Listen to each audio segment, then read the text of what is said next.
உலகத்தை படைத்த பிரம்மா எப்படி தோன்றினார் தெரியுமா? ஒட்டுமொத்த உலகமும் ஆண்டவெளியும் ஒரு பெருவெள்ளத்தில் மூழ்கி அழிந்தால் என்ன ஆகும்? அதுதான் மகா பிரளயம். அப்படி ஒரு மகா அழிவுக்கு பின் இந்த பிரபஞ்சமே இருளில் மூழ்கி கிடந்தது.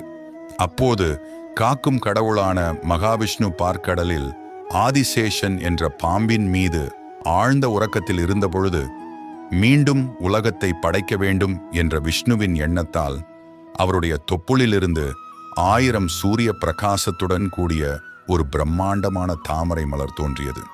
அந்த தாமரையின் நடுவிலிருந்து பிரம்மா சுயம்புவாக தோன்றினார்.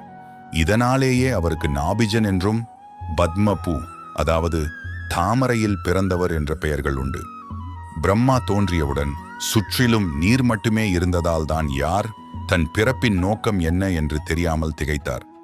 தன் பிறப்பின் ரகசியத்தை தேடி அந்த தாமரை தண்டின் வழியே பல